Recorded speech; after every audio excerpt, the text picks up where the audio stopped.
Hello everybody and welcome to DraftKings. My name is Taran Atkins and we are looking at matches for Week 5 of the English Premier League. The match we're going to look at now is Everton versus Middlesbrough. That's right, Everton are doing pretty well at the moment. They're in the top 4 and we've got Middlesbrough newly promoted, kind of just punching around there. They're doing not too bad, not too great either. But Edo, how do you see this game going? Pretty well for Everton, not so well for Middlesbrough. It's the first time since 2006, 2007 that Everton have 10 points from their first 4 Premier League games, which is quite impressive. They also used to have Lee Carsley back in midfield. Thank you, Football 365, for reminding me of the existence of Lee Carsley. More importantly, I'm worried about Middlesbrough. They look a bit toothless of late, and especially that defeat against Crystal Palace. I'm quite worried that if Negredo... Somebody on the show, I believe it was you, Jamie, said a few weeks ago that Negredo does one thing, he scores. Beyond that, not a lot, but he does really well at that. I'm really worried about the service, because I watched Middlesbrough against West Brom, and they really didn't show anything. I think West Brom were quite stout there at the back, but I was expecting more from Karanka and his boys, especially one of the goals they scored against, it was earlier on, I think it was against Sunderland, was absolutely phenomenal. We've not seen a heck of a lot of that interplay since then.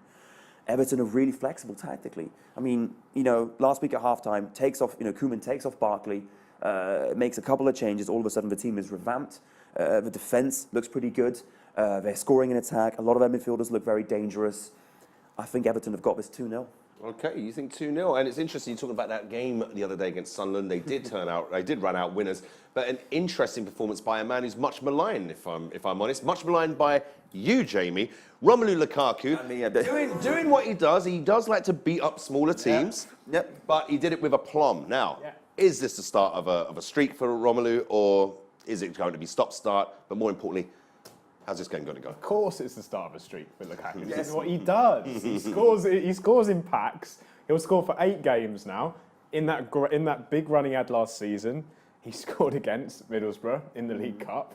He's going to score again here. And we all called it as well in the who's your go-to striker now feature. It was Lukaku. We all said Lukaku because Sunderland are absolutely awful. They're the worst side in the league by miles. I was saying Palace were bad earlier on in the season. Like, we can now score goals, and Zaha's got his mind on the game, so we're okay. Sunderland, on the other hand, no idea. But anyway, they're not playing in this game, so I'm not going to bother. That's right. Can we just agree for 1 week just to leave Sunderland alone? Yeah, I should have picked that. Give Moisey a break. Everton in this game, it's on TV again. Yannick Bolasie is going to be playing again. He's going to have a good game. Kevin Morales is going to have a good game, and Romelu Lukaku is going to have a good game. It's going to be like 2 or 3-0.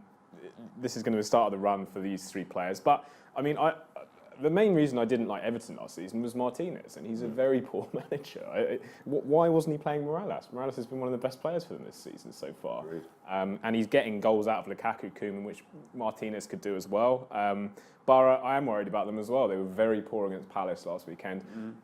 You're getting what you thought you'd get with Downing, which is lots of aimless crosses and no one getting on the end of them. And Negredo just does nothing else apart from scores goals. He's very, very lazy. He doesn't run the channels at all. And you need him to do more than that in this team, because there was a huge gap in the game against Palace between midfield and attack. It was a huge gap. It was like the defence, midfield, and then the attack hit.